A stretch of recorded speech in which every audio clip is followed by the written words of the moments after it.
গান্ধী জন্ম দিৱস আমি পালন কৰাৰ এটা কাৰ্যসূচী লৈছে তাৰ লগতে সংগতি ৰাখি আমাৰ অৱস্থান মানে ধৰ্ম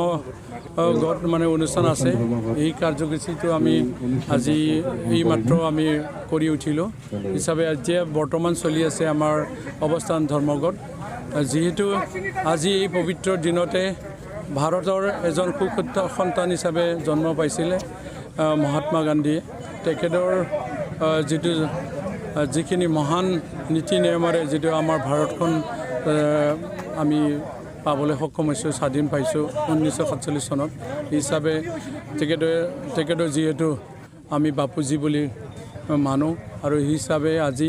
তেখেতৰ যিটো ভাৰতৰ মহাত্মা গান্ধীৰ যি আদৰ্শ এই আদৰ্শৰ মানে অহিংসা যিটো আন্দোলনৰ জৰিয়তে যিটো ভাৰতটো স্বাধীন হৈছে তেখেতৰ অনুসৰণেৰে আমি আগুৱাই যাব বিচাৰিছোঁ আমাৰ যিটো মানে ইপিপল দলৰ নীতি নিয়ম অহিংসাৰে আমিও এই মানে বিটিআৰ অঞ্চলখন আমি শান্তিকে চলাই নিয়াৰ এটা সপোন আমি ৰচিছোঁ ইয়াৰ হিচাপে আজিৰ দিনটোত যিটো মানে অৱস্থান ধৰ্মগতৰ যিটো কাৰ্যসূচী যিটো তেখেতে এজন মহান ব্যক্তিৰ নামত যিটো MG এনৰেগা আঁচনি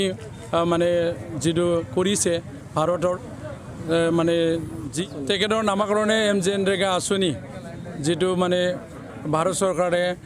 হাতত লৈছিলে হিচাপে ইয়াত যিখিনি মানে চৰকাৰী বিভাগীয় কৰ্তৃপক্ষৰ লগতে তাৰ মানে যিখিনি মানে বিষয়াসকলে যি ইয়াত দুৰ্নীতি মানে কৰিলে ইয়াৰ মানে উচিত তদন্ত হ'ব লাগে আৰু যিমানখিনি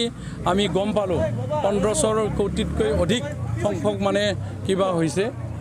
মানে কৰাপশ্যন হৈছে তাৰে তদন্ত কৰাৰ বিনিময়ত আজি আমি ধৰ্মগত ইয়াত মানে প্ৰগ্ৰাম লৈছোঁ তাৰ কাৰণে আমি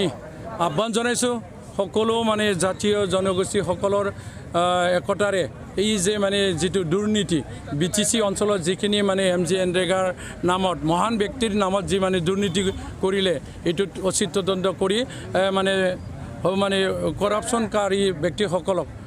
মানে উচিত মানে শাস্তি দিব লাগে বুলি মোৰ তৰফৰ পৰা মই আহ্বান জনাইছোঁ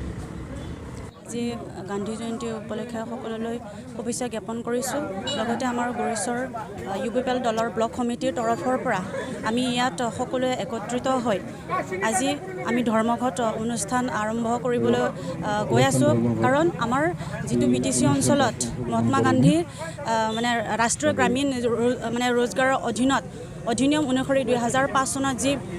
তেখেতৰ MG এনৰেগাৰ তেখেতৰ সোঁৱৰণত তেখেতৰ নামকৰণেৰে যি মানে MG এনৰেগা স্থাপন কৰা হৈছিল আৰু তাত ৰাস্তা পদূলি বনোৱাই হওক জব কাৰ্ডৰ জৰিয়তে যি কামসমূহ আৰম্ভ কৰা হৈছিল সেইসমূহত 413টা VCDC অঞ্চলত